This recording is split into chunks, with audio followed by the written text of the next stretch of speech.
My name's Lawrence Peltier. If you don't know me, I'm the Global Sales and Marketing Director for Redcat. Welcome to today. Thanks for coming along. I've been asked to do a couple of things. I've got the housekeeping tasks, right? If you need to either put out a fire or there is a fire, there's toilets out the back and there's a fire exit. So depending what's going on. What else do you need to know? There's a thing in the middle there that talks about feedback surveys, and Louis asked me to pretty please get you to think about doing that afterwards. And he's also asked me if we can corner a few of you before you sneak out the door for some interviews. So that's the marketing stuff out of the way, Louis. Other than that, I'm gonna kick in. Am I gonna introduce these people? You haven't given me a slide for that. Am I gonna? So what I might do, I'll actually let you guys sit quietly for one sec. I'm gonna do just a really quick introduction on the subject, right? And then we'll bring these guys up and go through everybody. So pretty informal day. Feel free to grab some food and drinks as we go. I think we're gonna have a break in the middle to take a deep breath and socialize. A lot of today is about everybody, talking to each other and actually being to connect either with each other or with these guys as you're here. So let's push forward. I've got like 2 slides to show you. So my quick thing to show you is this. One of the things that we talk about is around inventory is why would you have an inventory or a stock system that's incorporated into your point of sale? Or would you have a specialized inventory system, right? So the first thing that we often find, somebody will talk to me and say, oh yeah, what do I do about inventory? What should I do? And the question I always ask them back is I say, well, what do you want it to do? And it's surprising what people will come back with, because the word means different things to everybody, right? And we were just having a conversation, Tyler and I, a second ago about bubble tea, for example. You're going, oh, do they do inventory? Well, it depends what you call inventory. So it's quite a bbig word, right? So for example, do you want to just figure out your theoretical cost of goods, your TCOGS? That's a reasonably easy thing to calculate, but you need a little bit of help doing it. Do you want to try and monitor your ongoing COGS and see, well, where are my ratios? What's happening? Other people look at it completely differently and look at it as like a centralized ordering tool, right? So they'll say, well, really what I'm after is getting everybody to order off a central place, which could be more like your bubble tea world, right? Where you're trying to figure out where your jelly balls, how many of those I'm going to get from Taiwan and bring over. So it's all about scheduling supply chain. It could also get into a central warehouse where people are actually trying to just control what's being ordered by all the different shops into one spot. And then sometimes people will talk a lot about central kitchens. And the central kitchen concept generally will be about, secret menus, building stuff in a central kitchen and then distributing it out. And again, then they start to think about inventory around, well, how do I build those things? So every day I need to know how many orders I've got from all my different shops, and I need to know what I'm building, a schedule of components, how do I order my raw materials back into my central kitchen? It's a whole different picture, right? So if you start to think along those lines, inventory starts to transform into something else completely. And a lot of people will be really focused on wastage. How much wastage do I have? How do I really know what's happening in my shop? So the challenge with the concept of inventory is part of it is, what are you actually talking about? What are you trying to accomplish, right? Because there'll be often different solutions that fit each of those different approaches. And the thing that we've learned around inbuilt stock, so interestingly, Redcat had an inbuilt stock system that we ran for years. We've been around about 30 years, and we actually had full-on inventory, in quotes, right, that we did for many years. But the challenge around that was a couple of things. One is, again, back to what are you trying to do with it? So what do you want that inbuilt system to accomplish? And what I've found, not just within our world, but even in the work we've done in the UK and amongst competitors, that often the inbuilt stock systems, they only sort of approach one of these things, right? They're not going to do everything. But often the initial setup is quite complex. And I've seen so many companies, I'm sure you guys would agree, so many companies that have tried to do inventory or stock control and have failed. Like, they haven't really implemented it. They've got stuck on that implementation phase, and it's drawn out for sometimes years. Or it's never really functioned well, and they've said, oh, it's because we couldn't get it implemented. It was too hard. And the second bit is just the interaction with your employees. Because fundamentally, if it's a little bit onerous, if it's too hard to use the system day to day, you find that it kind of disappears into disrepair, and it really then starts to give you garbage numbers that don't mean a lot. So those are a couple of the challenges. So the trend that we're seeing is this moving to specialized solutions, right? Because if we try and build it in, it'll probably never do exactly what you want. And we often find in the software world that we get stuck in that hold, could you just sort of problem, where we say, oh, what we'll do is we'll do a basic system, and every one of you would go, that's great, I really like it. Could you just make it do this extra thing, right? And like, eventually you're actually really wanting us to build the entire solution, even though we've tried to stick to a basic world, right? So the only other thing I wanted to show you was this. There's a few other, sorry guys, that's hard for you to see. These are just the systems that we're integrated into. Not everybody's here today, but just good to know that there's a few choices, and it's all about getting the right system that's fit for purpose, right? So it's part of its the company and the relationship, but also its approach and what it does, and how big it is, or sorry, maybe its core focus on customers, whether it's smaller ones, bigger ones, all those bits and pieces. We're always happy to introduce you to whoever you need to have a conversation about it. There you go. That's basically all I wanted to show you to welcome you to today. Look, I'm an engineer by background. Had 25 years. Started in a business with T2 when they were one store, grew it to 30. Went retail zoo. Was at Boost for 7 years. Implemented a full inventory management system at Boost, which saved them 4% COGS across the business. So lots of old experience working with franchisees as well as company structures. And then probably for the last 10, 15 years, I've been working as a consultant in different businesses. I spent 1.5 years at Grilled, spent a couple of years at Snitz, and I've been in contact. I've done some work with probably a couple of you in here, and probably about 20 different businesses. My specialty is I sort of started from an engineering background. I was procurement, supply chain, and then obviously that comes into costs and buying goods and how that all works. And obviously I had a strong technology background. So when you bring those together, there's this combination of operational, back-end operational, and then systems and how do you make them work and processes. Okay, so my background's been really driven by problem solving in this environment, and so Boost was where I did most of my work, but and ever since then it's been helping other businesses really do similar things that a big entity like Boost can afford to do, maybe, but doing it not so expensive, I suppose. Currently, what I do, I sort of have a main business, but I have two businesses at the moment. One's a business analytics business. It's a Arctic BI. Currently have about 20, work with 20 clients, a couple of them here, Eljana, Yochi and stuff. So I provide all their BI and analytics, and inventory management sort of feeds into that in a way. It's more about sales and marketing and product. The other side of my business is my consulting business, and that for me is really about helping. I sort of work with businesses, whether they're 5 stores, 10, 20, 50, whatever, and it's about growth. It's about how do you grow and how do you implement systems and processes while you're growing, making it work. And obviously inventory management is a strength, and so a lot of what I do is around inventory management.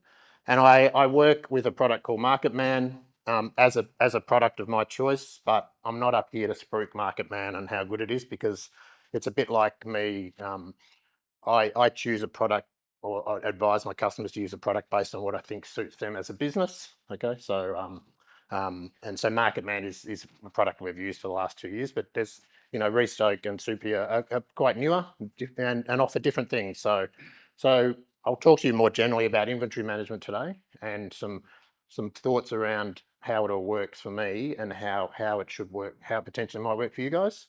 And as I said, I'm not going to talk about MarketMan, but I'm happy to talk to anyone about MarketMan as a product generally outside this sort of forum. Okay.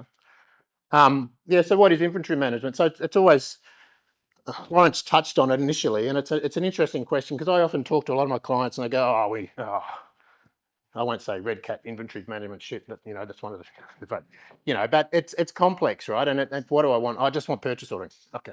Oh, okay. But what do you want it? So anyone, put your hand up. Somebody tell me what they think inventory management is. Can anyone put it in a one, sentence? No, it's difficult, okay, because there's lots of elements to it. So, I just want a purchasing system. I just want an invoicing system. I just want to see what I buy. Cool. I want a COGS management system. I want to know what my COGS are. I want something I can stock take on because I'm sick of my team filling out Excel spreadsheets and losing them. Okay. I want a wastage management system because surely I'm wasting and I don't know what it's all about. Okay. So what is an inventory management system? It's one of those. It's all of those. Okay. So it has the potentials. And as I said, whether it's Market Man, whether it's Soupy, whether it's Restock, everybody does things differently. And sometimes it's suited better to others. So recipe management is everyone thinks they need to manage recipes, and recipe management is always an interesting one for me because what do you want to do that for? What's that about? And it's all about COGS. It's all about understanding your COGS better, I suppose. So I'm just going to talk to you in a bit of a different framework about the way we work, because I obviously work from a business strategy analytics sort of business, and during my 20, 30 years within this, the profit model of any business is really important, and simplifying the profit model into something that's understandable, it gives you a good founding to start understanding how you can drive your business and how, when you grow stores, how you work out whether those stores are working and whatever. And if you look really simply at a profit model, you have your stores. Okay, you have a store. If you consider that all the sales in that store is 100% of your earnings, okay, you're going to have you're going to have a focus on growing sales, which everyone does, and you can grow sales lots of different ways. And and I'm not here to tell you how to grow sales because it's not probably one of my strengths. But reducing and managing costs as you get bigger and as you get more stores and more entities, this stuff starts becoming apparent. And typically, I see with a lot of businesses I've worked through, you open one store, you open two, you open three. It's all about generating sales. You try to manage your costs, but it's like you can do it sort of bit by bit. As you start getting bigger into 10, 20, 30 stores, costs start becoming you have to be a bit more considered around reducing your costs and structures, profitable stores. So the way we talk about cost generally is we talk about, any one of your labor costs. Okay. Your two biggest costs in your business are labor and COGS effectively. Okay. You've got rent, not much you can do about rent. That's the deal you've done. You've got OPEX costs, you can do what you can about that. But the two big controllables in your business are labor and COGS. And if I can ask any one of you, who's controlling their labor in their business at the moment? Nobody? Yeah, everybody. I won't say labor's easy, but labor's something that you can get your hand on pretty quickly and work through and understand what that is. Who's managing the COGS in their business at the moment? Who's doing that? Yeah. And it's an interesting question because people ask me, how do you do it? Okay. Now, when you consider COGS, I mean, these percentages I've put up here are pretty typical, of a typical model. You want to be a profitable model. You want to run your business at least sort of 10 to 15%. Most businesses have labor running between 25, 30. COGS. It's interesting whether most businesses know what their COGS are. Most people use their P&Ls at the end of the month and go, that's how much I spent, therefore that's my COGS. Okay.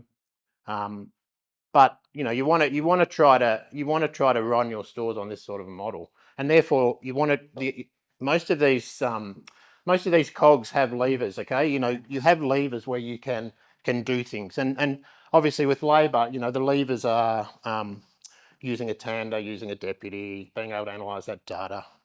With rent, you don't have many levers other than negotiation. But with COGS, what are the levers? Okay, what are the levers?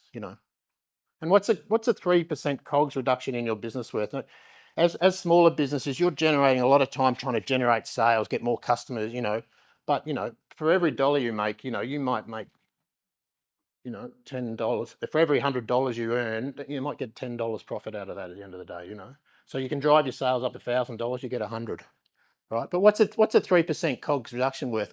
At one store, if that store is doing 30K a year, 30K a week roughly, about a $1.5 million store, pretty average for some businesses. If you can get a 3 COGS reduction, that's a 3% reduction in your COGS. That's worth $900 a week in your pocket, right? That's profit straight up that you're basically getting back, okay? And that's worth $45,000 a year just to get a 3% reduction in your COGS, okay? If you're running 10 stores, If you multiply that by 10, that's $450,000 a year in additional profit, effectively. To try to earn try to earn another $450,000 a year by driving sales, you've probably got to try to get another $3 or $4 million worth of sales. So it's a very different prospect, right? So often people talk to me about what the return on investment in putting an inventory management system in, and I go, it's a bit of a no-brainer when you do the numbers, okay? At Retail Zoo, 190 stores, we got COGS down over a 6-month period from, I won't tell you the percentages, but we got them down anywhere between 3 and 4%, which was huge for somebody like that, And obviously the challenge with smaller businesses where you've got 5 stores to 10 stores to 20 stores, it's making those numbers work because you do have to invest in it. I'm going to talk to you about how that works. So what are the levers for managing your COGS? If you look at your COGS, these are the sort of things you can do. You can negotiate your purchase pricing, okay?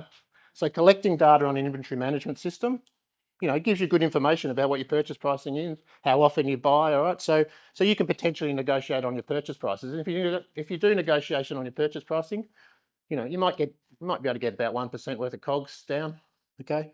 Efficient buying, demand planning, whatever, being able to negotiate with suppliers, probably get about 0.5%. Compliance, did that delivery arrive? I'm not sure. Did I order it? Compliance, making sure that these are numbers that these are real numbers that I've seen over the last 20 years. Okay, so they're not just things I'm making up. Compliance, people go compliance. We had PFD delivery drivers not delivering goods, even though they were invoicing for them. They just weren't dropping them in the thing. And unless you've got a system that's telling you and receiving stuff, there's a lot of money that can be captured. Okay.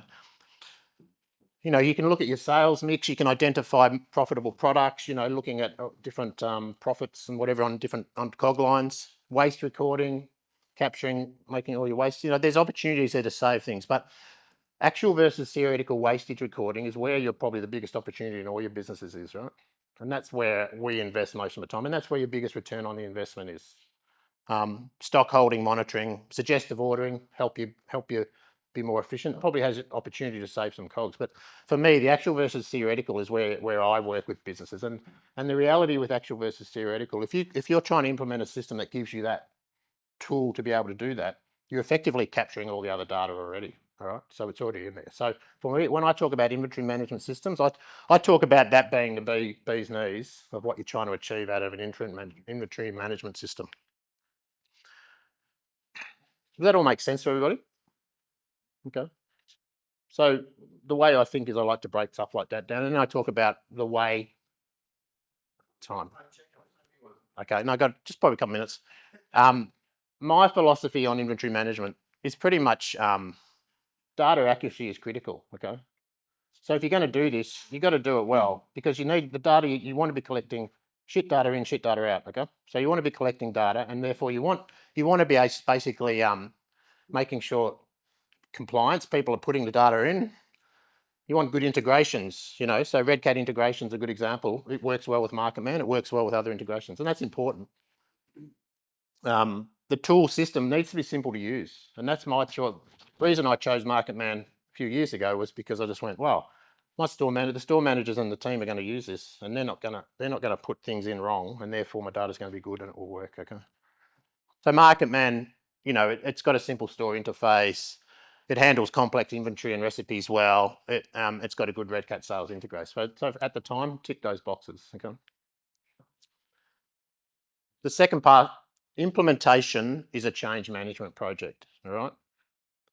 If you think you're going to go in and just buy something off the shelf and not spend some time and effort and project about putting it in, I don't know how many failed inventory management systems implementations I've seen over the last 20 years in businesses. Okay, it is difficult. The diligence required is very strong, and you have to be really on top of it. Typically takes 3 to 6 months. If you think you're going to be able to put it in 2 weeks, I'd like to see that. It really does take a while. Okay, you need an internal champion in your business. Okay, if you're going to rely on people like MarketMan and the guys, that's okay because they're going to give you lots of great help in that, but they're not going to know your business well the way it needs to be set up. An internal champion within your business is critical about inventory management and an ongoing focus. Okay, really important. There's a cycle for me about inventory management. Compliance, capture, review, analyze, implement, and it keeps going around. It's not something you do once. You do it, you set it up, you get it right, you keep doing it.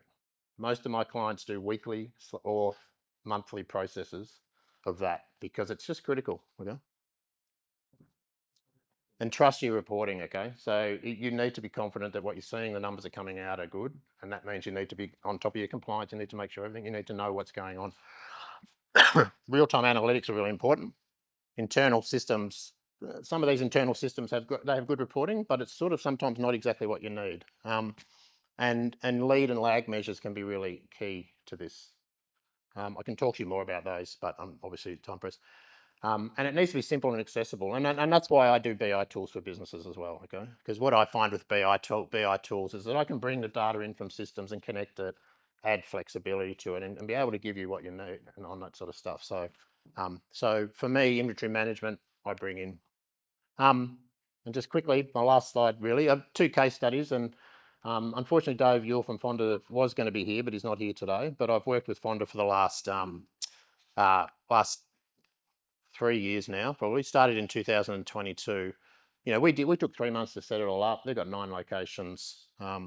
Test, validate, supply. We reckon we've saved 2%. Okay. And we do weekly reporting. So we do weekly analysis on actual versus theoretical, and every week we look at it and they're within 0.5%. If their stores, if somebody's outside 0.5%, they go to that store and they go, why? Okay, and that keeps them within 0.5% of actual versus theoretical. And that's how they work their business. Cali Press in Sydney, 16 locations. Once again, started 2022, 3 months setup, takes a while. We're probably saving over 3% with them from when we started, and that's just based on the process and the system. Okay. Once again, they do weekly reporting on their top 10 products. They only stock take their top 10 products every week.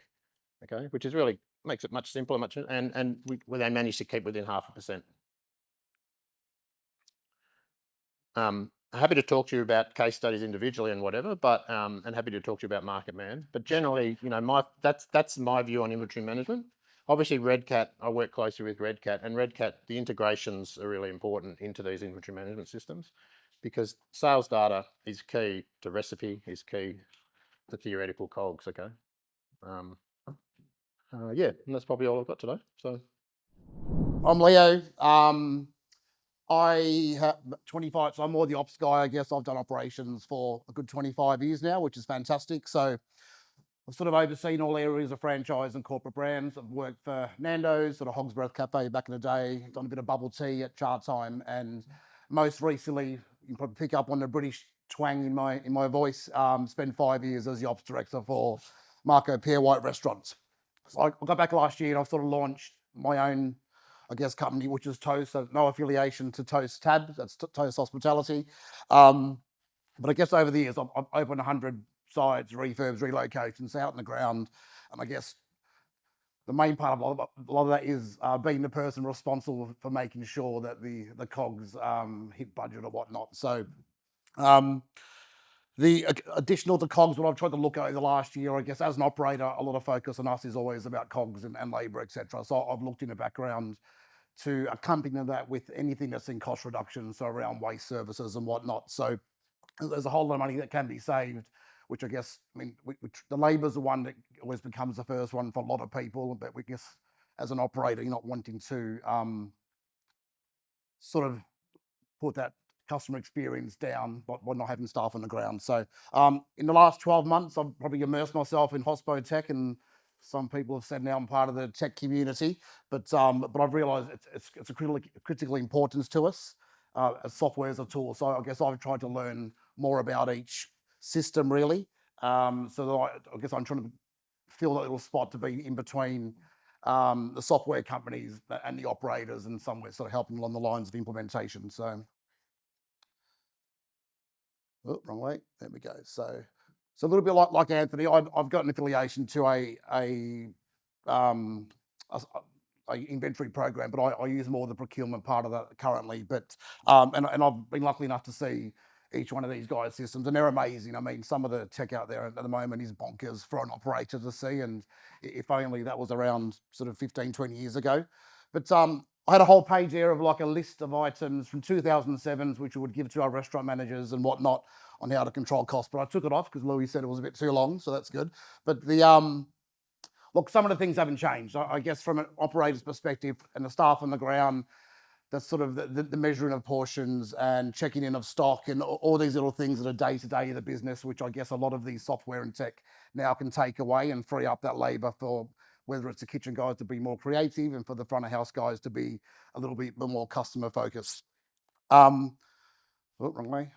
All right. So some of the things, I mean, this is I'm not trying to suck eggs here, but really, I guess the big challenges are high cost of goods coming in with our poor GP and obviously reducing of profit. So the main causes for me over the years really of that are waste. I mean, waste for a 2.5 mil restaurant, just on the food component there, to say if it's a 75% split or not, is about 35K a year. So that's purely on waste. Now, some brands incorporate the waste into their theoreticals and some don't. It depends on, and I've had a mixture of both over the years actually. So, and those numbers can vary. So some brands will say it's 1%, some will say it's 2%, some will say you have no waste. You got to move it all through. So that's fine as well. Portioning is enormous from two perspectives, I guess. From I find sometimes there's a perception thing from, say, front of house where they believe that a portion should be this big, and I'll make it bigger, but based on their pure beliefs and what they think it should, what value is from their perspective. So the portioning is enormous when you look at it over a year, over a week, over a month, over a day. It sort of all adds up very quickly. So, you know, the easy things are fries and are they being weighed up, etc. But why I put a little picture there is, you know, a lot of brands use it where the food's got to go within the ring of the plate, and sometimes if we've got big plates for something that we've portioned smaller, that's where the issue of perception from staff is, because they want to fill their plate up because they don't want to send it out looking empty. So that's always been a big one. So I think where the plates are involved, we're actually portioning something to the size that's there. And poor menu costing, obviously. I mean, these things, I guess the beauty of some of the software now is that that's live, and we should be reactive if your brand allows it to adapt to some of the pricing changes. If something's too expensive and you've got a poor GP, then you need to try and remove it or change it on the menu for the time being, or not get staff to suggest it. And theft's still a big one, really. And theft's happens, and it will keep happening, and the software can sort of pick up where there's variances in the system, but none of that takes away from the sort of day-to-day, or I guess someone on the ground running that. So, all right, there's that one there. There's a little picture of theft there, bit of money under the table, bit of a Canadian note. So, all right, there's money down the drain. So, all right, so solutions from my point of view is obviously the menus need to be engineered. We need to look at every part of the menu, what's moving really quickly. I guess for me, it's the high profits, the ones that are easy to make, the ones that are low cost. We want to have a few of those on the menu. Then obviously you've got your steaks and whatnot. They've got a lower GP, but you've got a higher cash margin. I've always liked to have a mixture of things. You know, sometimes there is an enormous focus on GP, but you know, are you making whatever? Let's just call it $5 on a burger at 75% G, or would you rather make $20 off a steak at sort of 32% GP? So you have to have that mixture of items on the menu, and I guess for all, just being across the detail is important. Sharing ingredients across the whole menu. The brand I've just come from, you know, it's sort of based on the Michelin star chefs items who don't in reality don't like to share items across the menu. They like each dish to be that one dish. It just doesn't work, right? So I've spent about 5 years trying to change that mindset, but because you just can't have dead stock sitting in the fridge, or it has to go in the freezer, and it reduces the quality as well. So I guess sharing ingredients, sharing the load across all sections. So that's cross-training all of the staff in our kitchens to make sure they're aware of the cost. They're looking after the stock, they're putting everything away, and it really is caring for it from an operator perspective, that we're not wasting stock that way. There's obviously the general perception of stock is you're wasting it because you've ordered too much or you weren't busy, but actually a lot of it hasn't been looked after. And the simple as just putting a plastic cover over it so it doesn't dry out. So as far as inventory stock, the systems can save a lot of money over the year, but we have to regularly track the profitability of each dish, and that's something I've done a lot for each brand. Is you're constantly looking at what are the drivers on the menu, and then as far as I guess having the staff be quite aware of what the upsell opportunities are on each dish as well. So, okay, go on there for. So just I'm going to speak along there for you, Lawrence. From my perspective there, so from a supply chain, this is where I've seen some big savings in the last sort of few months, really. So, I across all different types of brands as well. It's never. I think it's an important thing for everyone to review their procurement often, very often, review, because I've just been amazed at the amount of savings I've found with some businesses in the last few weeks.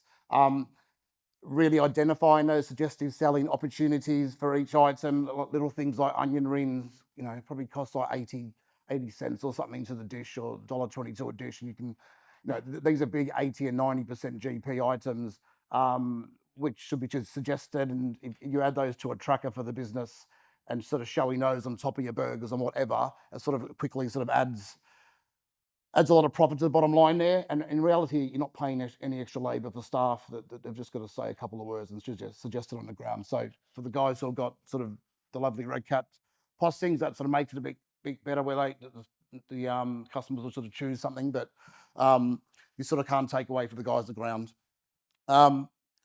Then the big one for me is from a customer perspective, and what I was trying to manage a lot is the sort of out of stocks. And I've just got some numbers there that's from an MPS survey that I've just had recently in the UK. So the basically that 94% of the time your MPS score would go down if you have an out of stock product. And that's enormous. I mean, nearly everyone. Okay, right. So it just shows the importance of having a robust system in place that you don't run out. And I guess that's where a lot of the inventory and forecasting works. And then on the other side of that, and I guess where I've seen with all the systems that are up here today and whatnot, and training staff, is having sort of the imagery and the pictures and the methodology of each dish that the staff know, that we can share with them. We can show them, we can train them what each dish is, and sort of the roots of it all. And that knowledge, the menu knowledge, can enhance MPS scores by 67%. And that's an enormous one as well. Sort of moving from sort of passive to promoters in reality. So constant training is an enormous thing. I don't, as Anthony said, none of this is set and forget. I've also seen too many systems come into businesses, and it's great, and they're just left. Someone's always and has to drive these things on the ground, or they just don't work. So there just needs to be ownership. And for me, sort of usability over functionality is quite important. Always got to have the chefs and GMs on board. My opinion is for a larger restaurant format, if the exec chef isn't on board, you're just in trouble. So whoever they can be helped to drive it along, I think that's a really important thing. And just, I guess, similar numbers there to Anthony as well. But I guess, say on average 2.5 mil turnover restaurant, each percentage in sort of COGS there and that's 25k, so 100k between 30 and 34%, and that's, some of the numbers I'm hearing bandied around at the moment are a lot higher than 34%. So, but the theoreticals are still on the bottom end of that. It's just a matter of how they get achieved. So, and that's it for me. So that was pretty quick. Thank you. Thank you everyone for coming today. Thank you Redcat for having me up here as well. And I want to thank Anthony and Leo for their awesome presentations. It's really awesome because hearing that information really helps to solidify, I guess, what I'm about to say, which is great. And I'm really looking forward to Andy's presentation up next. So yeah, thanks for having me. For anyone that doesn't know me, my name's David and I'm Chief Happiness Officer at Restoke. I was the first hire at Restoke about 4 years ago. And before Restoke, I've worked in a number of venues: back of house, front of house, supply side, QSR. So I've seen a few things in my time in those roles in hospo. So I guess I want to start with a little bit of an analogy and I guess a bit of my philosophy in the way that I see things. So your business is a car, right? It's a fast car because it's QSR. So it's a nice little Ferrari or something. Pick your poison. And you're driving along this road, right? The edges of those roads are your margins. Now, if what you're seeing on that dashboard is not the whole picture, and if what you're seeing on that dashboard is information from a month or 2 months ago, it's too fucking late, right? You're not going to be able to keep that vehicle on the road and keep things within those margins. Not only that, given the current, inflation and I guess cost of living pressures and everything, even more so, those lanes are a bit smaller. So I guess it's really quite critical to make sure that I guess what you're seeing is live and right there. So most venues that we have observed have really never conducted a proper stock take. They're usually working off a high level P&L, which is really, it's not giving them the full picture, and they're not really seeing what's happening in front of them. And it's really an old school sort of mentality. Really, what we see nowadays is needing to have access to live data in front of you at all given moments. And not only that, those insights that you'll find within that data as well. Price fluctuations are obviously happening on a daily basis, so keeping your finger on the pulse is really, really quite critical. So everyone kind of knows this formula up here. It's pretty straightforward sort of one, and this is, again, what most businesses are working off. But that number that would be at the end there in the COGS is not the whole story. It's just indicative of a whole lot of other stuff that's going on underneath that. It could be thousands of line items that make up that number, and without knowing how that's all weighted, really you're kind of shooting in the dark there as well. So traditionally, this is quite an extremely difficult thing to do back in the day, but obviously with technology, we've got a lot more at our fingertips nowadays that makes it a bit easier. So when we speak to businesses, oftentimes we do, well, all times we do discovery, and part of that process is asking them, well, what do you think your COGS are? And oftentimes they'll come to us and say it's around 25 to 28%. But they know something's wrong, and they know something's not right. Usually, once they start doing the process and getting everything together and start to see live data, it's usually north of 41%. And oftentimes I'll get a phone call there, and there'll be a range of emotions: anger, fear, crying. I've seen it all. But it's not a bad thing, actually, because it means that it's the first stage to actually getting that number under control. And again, this is to kind of put this in perspective. Most venues would say 25 to 28, but nowadays it's actually sitting around 30 to 35 across the board. We're kind of seeing quite a lot. So we've analyzed the data from thousands of restaurants and comparing those that track their COGS on a monthly or quarterly basis as compared to those that are using real-time data, the difference is actually quite striking. Restaurants that are relying on monthly or quarterly checks are at a massive disadvantage. Really, they lack the ability to see what's actually happening in real time, and it's making it harder to control costs and drive profitability. On the other hand, those using daily tracking are not just maintaining COGS, but they're actually proactively increasing their margins and dramatically boosting their profitability. So really, it's about live or dive. So as you can see, quarterly tracking leaves businesses in the dark. It's lagging insights that lead to missed opportunities and reactionary decisions that constrain finances. But with live COGS, you gain control. Real-time data allows you to manage proactively, making immediate adjustments that reduce costs and drive profitability. And the choice is clear: live or dive. Let's talk about the cost of slow reactions as well. This is really a very typical sort of death spiral that we see. What happens is it's a process to figure out what's going wrong. First, it takes you, 2 to 3 months to go, shit, there's a problem, something's going wrong. It'll take you another month or two to identify what the problem is, then find a fix, bring it down, problem's resolved, and then observe and see what's going on. And that's a 6-month project. The problem is that once you get down the end here, everything's changed already. The numbers that you're looking at are really irrelevant, and you've got different problems. And that's where we see this profitability death spiral happening. It's a critical tipping point for many businesses that are about to close. In chains, franchises, and QSRs, we've seen how slow reaction times at head office can lead to significant issues. When something goes wrong at a location, it often takes months for the head office to even notice, and by then the impact can spread across the entire business. But when you give the HQ and the location the tools to track live data, real-time data, both the local team and the head office are able to move really quickly and react immediately. So the agility keeps the entire network ahead of the curve, ensuring you're leading, not following. I guess today I just want to leave with a little bit of a story about my good friend Stanley Soon. He's a corporate director of Gourmet Food Holdings. They are a multi-brand, multi-site operator out of Singapore. When Stanley came to us, he had a bit of an issue with one of their brands. It was a quick service restaurant, and it was a number of different burger shops. And his whole number for his COGS was not very pretty. But then when he started to break it down, he realized that all the stores had different COGS percentage, but they were same purchases, same labor, same overheads. and he couldn't work out where the issues lie. So we started working together, we started looking at live data, and he realized that it was made up of lots of different parts. And really the call out here is that this figuring out those insights and live is critical because you can actually find out what the stories are. The reason the burger buns are up here is because one of the things that was really affecting one of those venues was his burger buns. One of the stores was at 37% COGS, another one was around 27, couldn't work out the difference. That one with 37%, one of the biggest issues they had was their burger buns. What they noticed was, looking at all those line items, is that when they built the store, they didn't anticipate that they needed a big enough storage area for all these burger buns. So as they grew, what had happened was the guys on the ground had noticed that at the end of the day, they didn't have enough storage for those burger buns, so they just turfed them.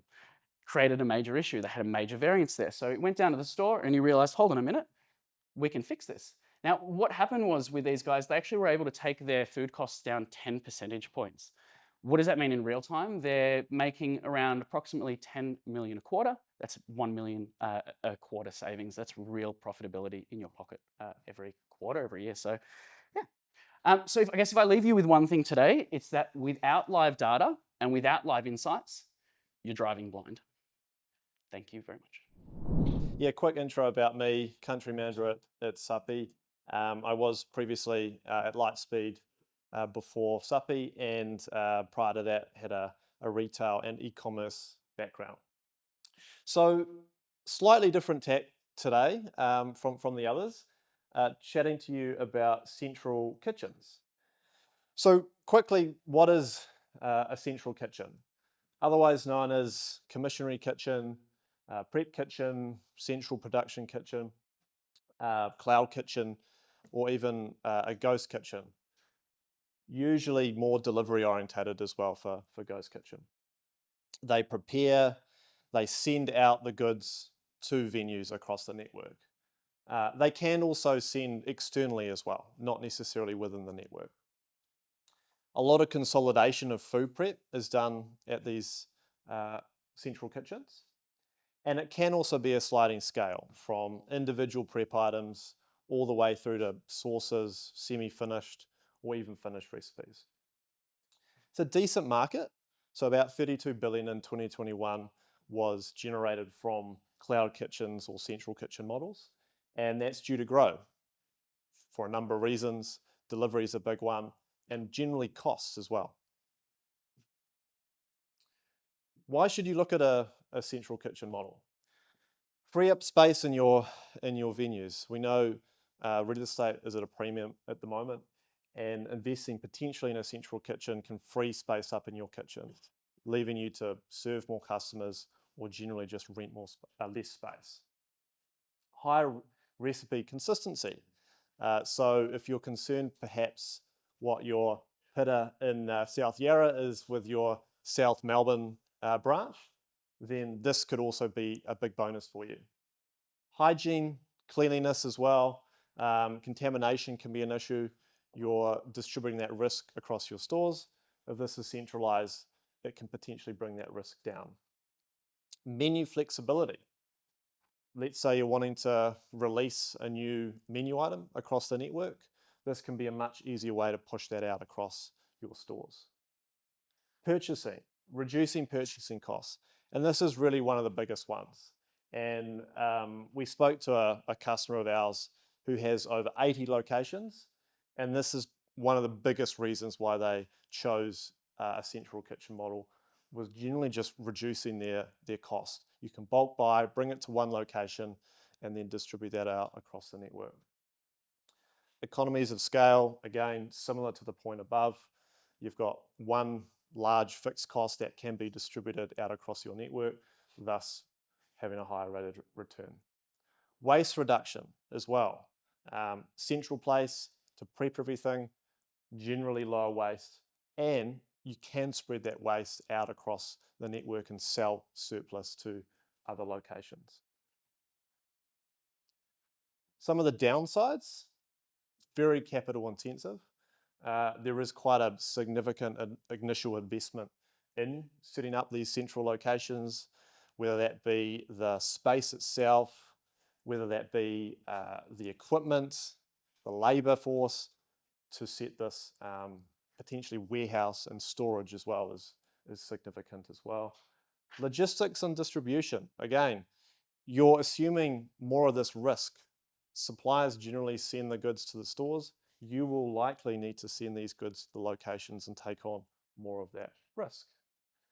Employees as well, maybe the staff in the stores like to make what's on the menu and they enjoy that part of their job. If you're taking that away from them and centralizing this could be an issue as well. Supply chain risk. Again, you've got potentially one single or few points of failure in your supply chain. That's one thing to consider in mitigating that risk. Is it something for you to look at, worth considering? Well, if you have a high volume of orders, potentially yes, and a large portion are delivery. Brand consistency, we spoke about that, the pitter at South Melbourne and South Yarra. Is that really important to you across all your potential franchises or even corporate stores? Labour costs, still been bandied around. It's still a major issue for a lot of businesses in QSR. Is this something? Yes, you can centralise at a central kitchen or ghost kitchen and have potentially less labour costs at a per venue. Expansion. If you're opening new stores, it can be potentially less capital to launch a new store given a lot of the prep is done off-site. Leasing costs, we've spoken about this before. You can either have a slightly smaller venue or a smaller kitchen, thus lower setup costs. Or a complex menu. Again, if your off-site preparation is done as a central kitchen and you've got a complex menu in store, the staff need to prepare less ingredients prior to their shift. It can be a bonus for them. Short and snappy. Thanks very much. So we've actually just joined with Suppy on the restaurant end, and you presented on the centralised kitchens today. One of the biggest parts of getting Suppy set up is working with the suppliers. As you know, Daily Fresh being a good example, where we just worked through a workaround for an API integration to get their systems working. Their internal systems are not very sort of strong. That being said, what you're proposing as a centralised kitchen, from my understanding of Suppy, is that you guys initially were set up as a supply chain program as well. So given that you're actually primarily set up for that, where is your approach to going to supply chain and introducing your products as a virtual centralised kitchen for your people? So we use Daily Fresh. We have exactly what we just described with Daily Fresh. Right? What if Daily Fresh wants Suppy? Yeah, good question. Yeah, it's just recording, it's not projecting. Okay. I'll speak up a bit. Yeah. A good question. So, I mean, Suppy originally was built as a supplier ordering platform. So venues could order from suppliers. That's where all the name came from, supplier pay. So we do have this original functionality that allows venues to order from suppliers, and they have their own way of receiving orders. And that's the fundamental part of the central kitchen. But the central kitchen more just allows you to have prep done off-site for all of your venues and consolidates a lot of the ordering. Because, Daily Fresh and the other suppliers will manage that on your behalf. They've got orders coming from multiple stores potentially that they're managing, whereas you assume a little bit more of that risk, but there is some potential upside on cost reduction because you've got bulk buying. And also we've seen central kitchens used for selling surplus goods to other venues as well. So it doesn't just need to be within the Zeus network. Potentially you could sell it, obviously you've got your corporate stores, but to franchises at cost or a markup, or even to other free stores potentially. Cool, thanks. Everybody else, anything to add on that? Yeah, go for it. Thank you. That's a really good question as well. I guess what I want to add to that was one point around, I guess, what we're seeing in the current market with labour.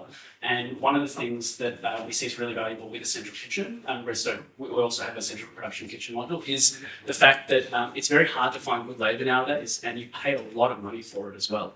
So by putting all of that costs and I guess all that skill and talent into one place, it means that when you're hiring on the ground for those external and outlet stores, it's a lot easier because they don't need a very high level of skill, and you don't need to keep training them up to be able to, do anything super complex. So I think just driving that home, given the current market when it comes to labour, I think there's a real boom when it comes to centralising that production as well. So yeah. I'll ask you guys, how common is it to have a centralized production unit or a centralized warehouse or that sort of thing? How often across, just generally, how often do you guys see them? It's becoming more prevalent. It really is because of like those points, literally like trying to keep things in one place and then being able to proliferate out of that, like the same thing with suppliers having one central point, to be able to bring that stock in and then control it from that point. So yeah. I see a lot of it in the UK, but I often see a lot of the chains in the UK are geographically very constricted, like very close to each other. So somebody will start like a shop in the western corner of London, and they'll expand it to 6 shops, but they'll all still be in the western corner of London, so they're actually quite concentrated generally, so they tend to do a lot of that centralization. So it's interesting. Anybody have another question? Where do you see, so from a technical point of view, obviously you understand what we do today, but what does it look like in 12 months or 24 months or 48 months? Are they all going to play a part? Is automation going to play a part? Yeah, all of the above.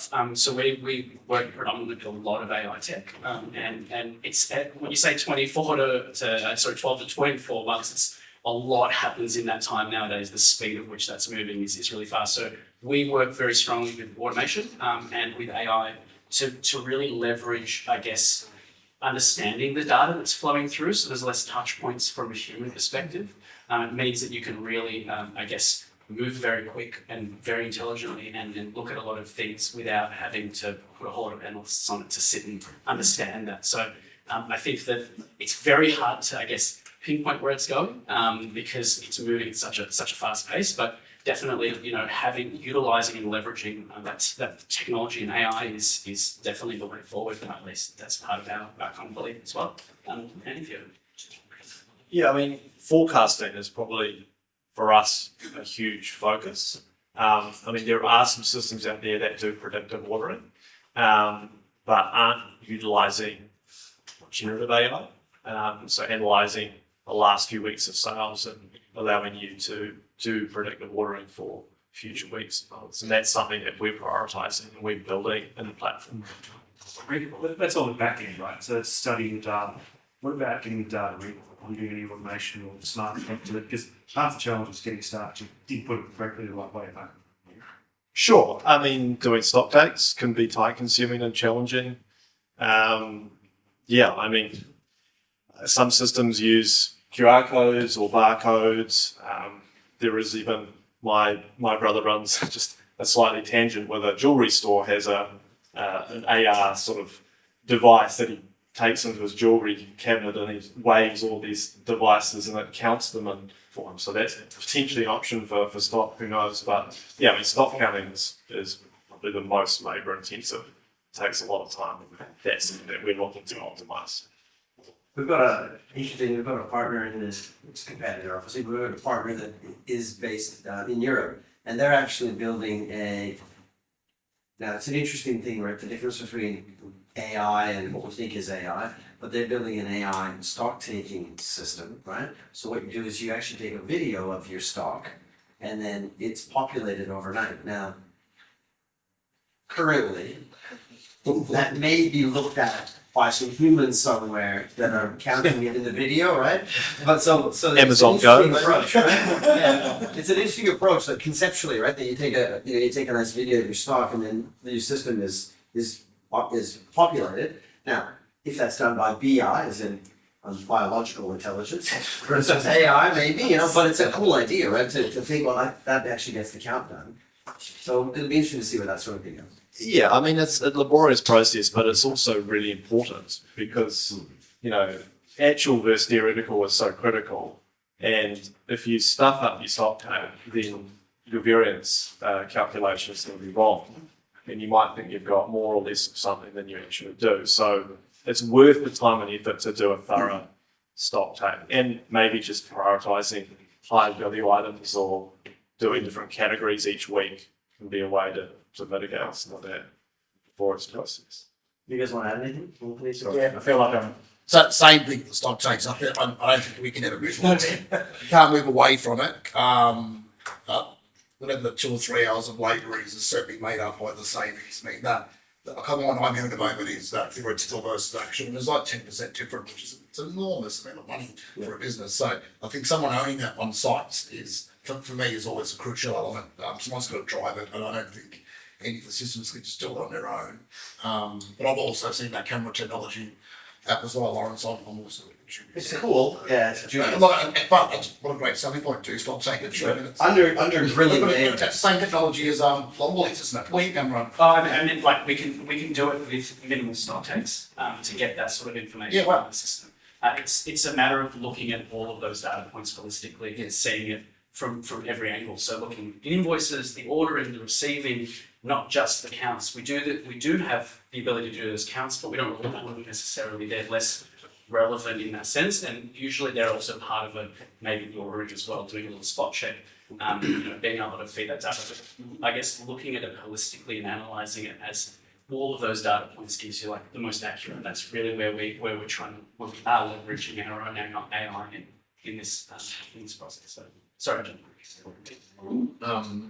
a lot more AI. I mean, I'm more deal with the rather than how the data gets collected. Yeah, AI. There's sort of technologies that are developing AI around all that different ways. For me, the interest is once you do get all your data into one location, what will AI be able to do to tell you what's happening, like with that data? And what I'm finding at the moment is, and I'm speaking to a few AI companies, obviously with my BI platform, what I fundamentally do with my BI platform is I bring data from different data sources, right, and bring them in and try to connect them together so that they sort of look and feel the same in regards to timing. Now, speaking to AI companies, putting an AI view over, putting an AI is that the challenge they're having is that the disparate data sources. So when an AI is looking at something, an AI program trying to work something out, it's like, when you ask it a question, it doesn't know. It's going to take time. So what I'm getting from AI is that can we access your BIQ, because that's where everything's already put in. That's where we can have a much more filtered view of what we can choose. So the challenge AI seems to be having is around being able to clear the simplicity of their data or the simplicity of the connectivity of it, so that they can, and in 5 years' time, they might be much better in doing disparate type data, but at the moment, it's a fair way away from being able to do that. So, so where I see it is like sort of the BI platform as an example. So an AI on top of it, a single system like a super, like it probably has quite some powerful ability to drag out some interesting stuff, because it's looking at a much smaller view of a more collected or a more specific set of data. Whereas when you want to bring the whole thing together, it's really about how does the AI join all that together, with 20 different tables of data from all the different places. So what I do with BI tools, what I offer the customers, I bring that all together. So I took it into a queue, and then I do the reporting, or provide you the option to do the reporting yourself. But what will happen with AI is that will replace that ability to do the reporting yourself. You'll still need the ability to bring that data in from multiple sources and connect it together. And I think that's a fair way, because that's from what I've been talking to people. It's just that the ability to get data, the ability to put a question in and get data out. It's not so much that you can't train it to the right questions and stuff. It's more about where do I go, So Close of anything. sorry, It's close of anything. yeah. The challenge, I agree with you, because the challenge I see now with AI, if you ask it questions and it has too many data sources, it actually just lies to you. Yeah. Because it says, the answer's 7. And you think, if you sense check that, you go, yes, it's not 7. But it's not like Google, where if you do a Google search and it says, here's your answer, and this is where I got the answer. Right now, most of the AI systems go, no, it's 7, with no justification on where they got the 7. And so you have to be very careful with those multi-data sources, in my experience at this point. It'll get there. As you say, if you focus on one, it's really good. I was going to ask a question, sorry, go ahead. That's good. Question about buying. So probably more for you, Anthony and Leo, I suppose, about the top face of like rolling out a system within a business. So we're kind of at that point, at concept over about 150 restaurants. Probably about a third of the network is streaming out for a solution.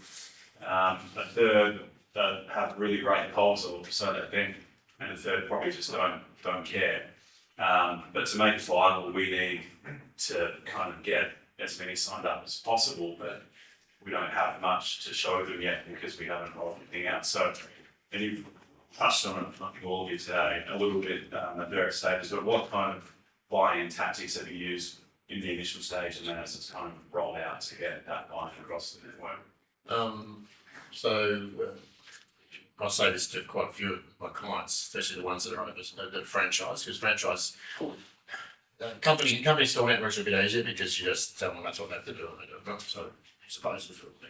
They might have to do it as well. So my philosophy at Retail Lou was we started, we took probably the best 10. We ran a system, we got it up and running 100%, so we were able to at least produce reporting that showed how much money they were saving each month or each week, and use those 10 as an example, and then start sharing that information out, and then working through that next 50. But look, I mean, we spent a lot of time. We always had about 180 stores. We had top 20. You always had the top 20%. We were bringing it and making it well. You always had 50% in the trying and just struggled with compliance and struggled with stuff. But getting it, and you always had the bottom. You just didn't get it. And no matter how much you showed them, how much money they could potentially save, they're just not too busy about everything else. So, so the way we did that was we just kept feeding it every month, and over time you can get as many as you can. But I think what can happen in businesses is that you can get really focused on trying to get that 100% and get them all up to speed. And then I think for the franchise network, it's actually really good. And the benefits really, if you can get 50 or 80% of the network running, that's pretty good. So it's really about the process of engaging them, engaging with showing them, hey, look what's happening, look what these 10 stores have done, and that gets them going. Because at the end of the day, you just got to get them to do a stock take. You just got to get them to what is it? It's just the system. The systems these days.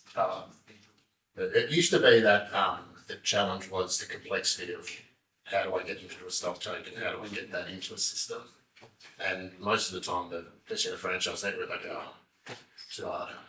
You know what, Excel, I could do what, and I've got to send that to somebody, and I've got to, so the systems these days are being able to go and do a stock take and do that, but it's pretty simple now. So it's really just about engagement, I think. And nothing speaks more than money to them, isn't it? So that's the way that was our philosophy. Yeah, I agree with all of that, and I think it's just sharing all those numbers with all the franchisees. I think something that's always worked is if you've got a group of key franchisees where they've got the influence. I think sometimes, no matter what a support office might share with the network, there's always a sense of distrust with it. So I think my sort of philosophy is and with various brands where it's you've got your key franchisees who are influencers within a network and where other franchises, because they can sell it a lot better sometimes than I guess franchisor can. So I think that's the focus. If you've got those great franchisees who are going to be the first adopters, but also they're going to do it well as well. Good question. What about, I was going to think about food waste. Food waste I find really intriguing because it's either a great, I don't know, if you sit and watch most operators, I don't think that they actually collect food waste very well. That would be my guess, right? What do you call food waste? Well, exactly. And then what is food waste? What do you guys call food waste? One of the issues that we see often is people say food waste, and you say, well, what do you mean? And it can be a carton is waste, which is one concept, right? Where somebody's left something out of a freezer or whatever it is. And the other one is, the old, I've dropped the meal. So now I've got a whole meal that's been created. So what have you guys, how do you help us out with that? And what do people do? What should they do or could they do? Well, from my perspective, I guess no matter what rings you put in it, there needs to be some recording of it. I think that it can be laborious, but I think what the recording does is stress accountability. Otherwise, stuff just flies out to all the truth. So I think a recording of waste, whatever process that is, as long as there is a process for recording. But the waste can be anything. I mean, the waste can be over proportionate. You can drop something to the ground. It can be, you know, the waste can be just be not checking off the orders when they come in, and you're signed off 2 boxes, but one's turned up and one's just signed that invoice that's gone. You know, so a lot of wastage actually goes from stock actually not arriving on site as well. That's a huge one. So which probably gets missed a lot. So it's a failure to deliver. Like, is it Well, I failure from staff to actually check stock off. You know, if they've got a giant delivery company with, they're just chucking boxes in and box here, a box there, and there quickly. So those things happen. They're manually intensive, but I think important as well. I think categorising it is important as well, what that waste is from. One that a lot of our stores people forget about is, you know, human consumption for their staff. You know, a lot of staff have lunch on me, they don't record it, it might cost them $200. But it should be recorded, shouldn't it? Yeah. Drops are contaminated and so forth. That way they can understand a bit more about how to control that. You know, if they want to pay their staff a meal every day, make sure you put it into the system. You know, bottle of drink, put it into the system. Yeah. They forget about those components and they do their inventories and they've got shrinkage on bottles of fish. Like, why? The stuff all got bottles of water. You know, and you see that in a lot of retail outlets. So We saw a customer. We had a customer once who had they implemented an inventory system, and realized that they were going through losing hundreds of bottles of Perrier, like small bottles of Perrier, and they were going. It was all in the kitchen, so that basically the kitchen staff were going, I want some water to drink and to have to bring around with me. So they're drinking these small Perrier bottles. So the solution was just buy a bunch of cheap water that they can have for free. And it saved them, thousands, because they were going through, I can't remember the numbers, but it was hundreds of bottles of the stuff they were going through and never selling it. It's interesting. but it's just, at least you recognise it though. That's at the end of the day. So it's all about, that identification of what it is and where it's going. Then you can decide which way you might want to give that to. Yeah. But it's One of the common themes you hear today is this, like, you don't know what you don't know, and what you think you know is a big problem. And that's true in most of life, right? But what we think is these guys talking about, well, what are your COGS? I guess they're around 21% or something. Well, we don't know that. That's just what I think it is. That's often one of the most dangerous places to be in business, right? Yeah. What you think it is. I like the car analogy, because one we were talking about recently. A better one is to use is what I always say is a blood result. Knowing your blood result on the day, every day. Because if you've got a health problem, whether it be your business or not, I want to know today, not 6 months ago, I had a problem with my heart, and I'm getting my blood test now. So the key to any business today, I think everything's quick today. The moment you open the door, you're paying costs, the rent, the electricity, the wages. So I want to know what's my threshold for the day. Keep live data is the best way. You can see exactly how my day's going, and I can react. Add staff, do specials, add-ons, upsell. It's got to be reactive there, and that's the technology today. And it's amazing how many businesses still don't do those. Yeah, They run blind all the time, really. Yeah. And then sort of and then the staff, you can't change something that 4 weeks ago. So. No. And franchising is right. When you talked about before, I've got a theory. I've got 60-40. A franchise these 3 things. There's either a person that wanted it because it's just one job. Got a person who's an entrepreneur. He's going to go out and be a multi-site franchisee, and he's going to drive that business. And that middle person bounces left and right on that all the time. And it depends on the circumstances for the day. He's either a worker or he's an entrepreneur. So getting their mentality, if possible, those 3 is probably the hardest thing. For me, wastage is just about that's just right. Recording and understanding and the way we structure wastage is we have wastage. We break it down into raw wastage and leakage. Analyse raw wastage every week. What's the percentage of raw wastage is percent against source average. So because you are, somebody might have bought an extra too much chicken and didn't get used to all that sort of stuff. Leakage is obviously your actual versus theory of variation, and in an analysis you then break down what's that leakage, and then so for an example of what's happened. A couple of businesses where we've done that process, got down to the point where staff meals and drinks were becoming it. So now we now track now using the VI tool, we track a shift. We see how much labour, how many shifts over 6 hours we're meant to get a free meal, and then track how many discount bucks, and of course we match them up. So then you report every morning showing how many discounts were applied to guess how many shifts were, and then if there was too many discounts applied in shifts, so that sort of stuff. And so shift lab really collecting that data. Yeah. You're making the assumption in terms of genuine waste too. You've got to have some genuine waste in the LPs, because you can't have stock in a window. Let's say you sell things out of windows, you're going to have some waste, because if you have no waste, then you don't have enough stock in the window to sell, potentially. You know what I mean? So It's a bit like everything's good as long as, but if you know and you can see, it's more when you don't know. yeah, absolutely. So if you're not recording, and by recording and then seeing what isn't being recorded, That's right. that's the A challenge. lot of these franchisees, they react to what they're throwing out as opposed to knowing what they're throwing out and what it costs them. So I'm going to hold 3 bags of bread. Oh, that's a lot of money. The next day, they don't know what it really was for or what's really happening, and they cut it back. What I call hedging. So they start hedging their stock levels, and the next day they don't have the stock at 2 o'clock. Yeah. What happened between 2 and 5? It's classifying it. You're right. Like collect the data, but you want to classify it as well. Leakages, you go, there's a variance. Well, what does the variance mean? If you can classify it in a really easy way and make it easier as well for the staff, so to classify it, we generally see it as well in a number of different ways. So you've got your production wastage, which has to be built in, and we don't consider it wastage. We consider it processing wastage. When you think of it as like waste, it's not really. There's always going to be something there when you process stuff. There's those variances as well, and then there's, like you said, the dishes and all the elements that could make up something that's dropped. So we're very big on giving the staff on the ground the ability to log that really easily and break it down and classify it the right way. So when you look at it and you go, well, actually, it's because of lots of staff meals, you're right, or it's because we see that we keep getting dishes dropped. Is it really dropped, or are they eating it? Like, what's the story? But classifying it and having that classification it means you've done a lot of the work already. You can already get to those answers and see where the problems lie. So, what was it, if I may? So what we typically see in these stuff, people start to use the system, if you really don't have that, stuff is just not reporting it, then you can't trust anyone pretty much. And the fact that you see, like very quickly, you see those variances, that means you can go and tell the team what's going on, and then they sort of realize that someone's watching, and you start to get that accountability from the team. Yeah, absolutely. I mean, coming back to here, I think the language and the culture is very important.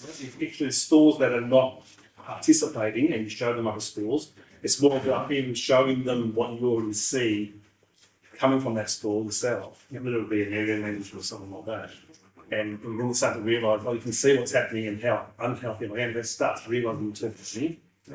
Yeah, what you need to do, convince them and hope that they take it up. and trying to get also getting them in lots of different ways so they can understand. Sorry. Speak up. Also quantifying in different ways for them, because everyone sees things differently, right? Like you said, the car analogy, the blood analogy. At the end of the day, knowing that down to a line item level, how much you've wasted to a dollar amount is really important, because most people think about it in that way. Not just like, oh, we've got a variance of like two cases. Okay, but what does that actually mean for me right now? Like, if it doesn't have a dollar amount attached to it, it's nothing. So I guess empowering the staff to understand what that means as well. I guess my first foray into wastage was when I was 14 as a kitchen hand, chopping tomatoes really slowly. And I remember really trying to be accurate and really trying to get that little core out and get as much of it. And the chef tapped me on the shoulder. He said, listen, lob the top off and move it a lot quicker. And that was the first understanding I got of like, well, it's about how you understand that wastage and how you quantify it. For him, time was more important than that little bit of dollar amount of wastage. But I couldn't see that from where I was sitting. So I think presenting that information in the right way, so classifying it on the way in and then presenting it in the way is really critical as well, and live, of course. George, on your point before too, it is back to what you're trying to get out of the system. So again, the bakery customer we had, they were doing, they wanted to do inventory so they could they could see which shops were running out of bakery products, food or branded stuff too soon. Because Exactly. If you don't have wastage in a bakery, you've probably screwed up, right? Because that means anybody, they start going, oh, I'm not going to go today because they'll be out of stuff by, after 2 o'clock, I don't bother you, which destroys all your afternoon business. And so it's that whole, you need to have wastage. And they were measuring that you had enough wastage. Otherwise they would come down on you and say, you need to make more stuff. So it was actually... You're educating your customer. That's what I was thinking. And we were talking about this just before. I go to it's not Concept Day noodle box or anything like that. It's a noodle shop in my area, and they used to sell noodle rolls, for example, vegetarian, and only used to have a handful in their window. And they used to always run out whenever I went there. And, but I just buy 4, lots of noodles. And every time I went there and I didn't have them, I said, why don't we go there? Now, it's not for sure they've lost the noodles. So not because of the noodles, it's the noodles now they've lost. It's I look at child time and Nando's. A child time that there need to be some wastage of tapioca pearls. That's the heroes of the components. And there had to be some, again, no wastage. You were running out too early, right? And a busy period for business. And child time was simply eating today when the school kids finish. And Nando's was saying there could be some chicken wasted, otherwise you're going to get there and simply have a night and there's no chicken. And I know how I feel like I go to Nando's, there's no chicken. You're pretty upset about it. So Are you wondering why you're at Nando's? yeah, so it's happening the other way. So Bakeries around I work for work with, they have a percentage of waste that they have to achieve. There's no, if it's too high, it's too high. They can't be too low. yeah. So That's baked in. sorry, yeah. And that's a must. They've got to handle waste. Bakers are line a good example. I mean, my local ones, they're just always bread there at the end of the day. Yeah. So you go, you're going to get bread, apart from the sweet stuff. But the main core bread lines are there. So It's a must. Okay, 12:02. We're actually kind of on time, which is amazing. But I think I'll wrap it up. Say thank you very much for coming. Thank you guys all for coming and spending some time with us all. I'm sure they're not going to run away, so if anybody wants to grab anybody and have any conversations, that's great.